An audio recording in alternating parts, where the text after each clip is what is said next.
नमस्कार, मी शीतल स्वागत करते आपल्या यूट्यूब चॅनलमध्ये। तर आज आपण बनवूया गणपती बाप्पाच्या नैवेद्यासाठी रसमलाई बनवणार आहोत। तर त्यासाठी प्रथम ड्रायफ्रूट्स घ्यायचे। ड्रायफ्रूट्समध्ये फक्त बदाम आणि पिस्ते हे दोनच ड्रायफ्रूट्स घ्यायचे। काजू मनुके यामध्ये छान लागत नाही, त्यामुळे हे दोनच ड्रायफ्रूट्स घ्यायचे। त्याला छोट्या छोट्या पातळ असे लांबके कट मारून घ्यायचे आणि केसरचे धागेसुद्धा लागणार आहेत। तर ते कट मारून बाजूला ठेवायचे आणि हे 1.5 लिटर दूध आहे। 1.5 लिटर दूध गॅसवर ठेवून उकळून घ्यायचं। उकळल्यानंतर त्यामध्ये 2 लिंबाचा रस घालायचा आणि दूध मिक्स करून घ्यायचं। दूध मिक्स केल्यानंतर थोड्या वेळाने थोडंसं दूध उकळलं की ते दूध पूर्ण फाटतं, म्हणजेच त्याचं पनीर बनतं। पनीर बनल्याच्या नंतर एक पातेले घ्यायचं, त्यावरती स्टीलची चाळणी ठेवून वरी कॉटनचा कपडा घालायचा आणि सर्व फाटलेलं दूध म्हणजेच पनीर त्या कपड्यावर शोधून घ्यायचं। अशा पद्धतीने सर्व पनीर शोधायचं आणि पूर्ण कपडा गोळा करून त्याची एक गोल गाठ बनवायची आणि पनीरमधलं सर्व पाणी शोधून घ्यायचं। दाबून दाबून पिळून सर्व पाणी काढून घ्यायचं। थोड्या वेळाने पनीर सोडून त्यामध्ये थंड पाणी घालून मिक्स करून सर्व पनीर धुवून घ्यायचं आणि पुन्हा कपडा गोळा करून सर्व पाणी पिळून काढायचे हाताच्या मदतीने। मध्ये अगदी एक थेंबसुद्धा पाणी असायला नको, असं एकदम घट्ट गोळा होईल एवढं पिळून काढायचं आणि चाळणीवर दाबून ठेवायचं। 1 तास त्याला बाजूला रेस्ट द्यायचा। तोपर्यंत आपण इथे रसमलाईचा रस बनवूया। त्यासाठी गॅसवर कढई ठेवायची, त्यामध्ये अर्धा लिटर दूध घालायचं। हे सुद्धा फुल फॅट क्रीम दूध आहे।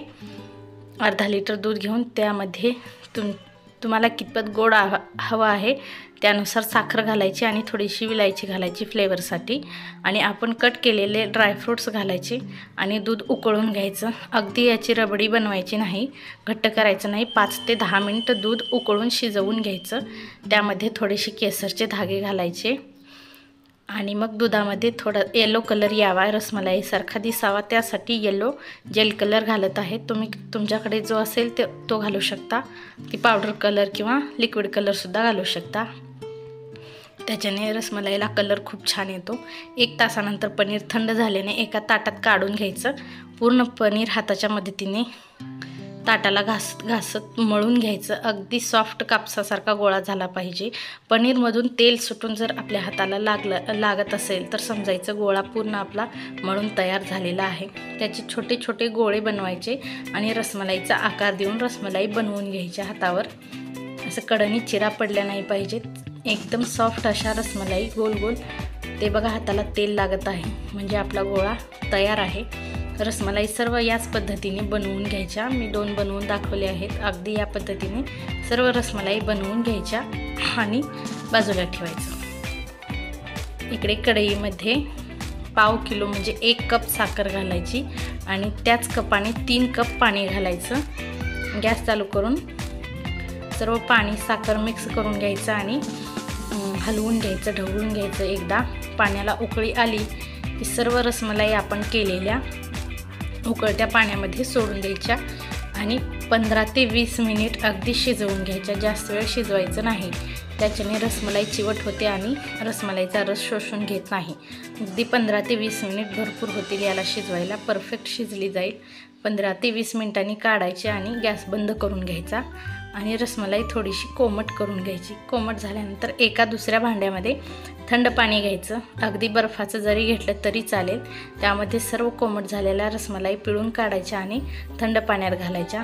परत थंड पाण्यामधून हाताने दाबून पिळून सर्व पाणी काढून घ्यायचं आणि रसमलाईच्या रसमध्ये टाकून घ्यायच्या। सर्व रसमलाई अशाच पद्धतीने पिळून टाकायच्या। हे प्रमाण अगदी योग्य आहे। या प्रमाणात केला तर रसही उरणार नाही आणि रसमलाईसाठी रस कमीही पडणार नाही। अगदी या प्रमाणामध्ये तुम्ही नक्की करून पहा। अशा पद्धतीने आपले सर्व रसमलाई तयार आहेत। नैवेद्यासाठी सर्व करून घ्यायच्या। आज गणपती बाप्पाचा 10वा दिवस होता, कालचा 10वा दिवस होता। त्यासाठी मी हा नैवेद्यासाठी रसमलाई बनवून घेतल्या आणि सर्व करून घेतल्या। आज गणपती बाप्पाच्या आरतीसाठी कोणीच म्हणजे माझा छोटा मुलगा सुद्धा नव्हता, तोही झोपला होता। मी एकटीनेच गणपती बाप्पाची आरती करून घेतली आणि नैवेद्य दाखवून घेतला। जर व्हिडिओ आवडला असेल तर लाईक, शेअर, सबस्क्राईब। धन्यवाद। भेटूया पुन्हा अशाच नवीन व्हिडिओमध्ये।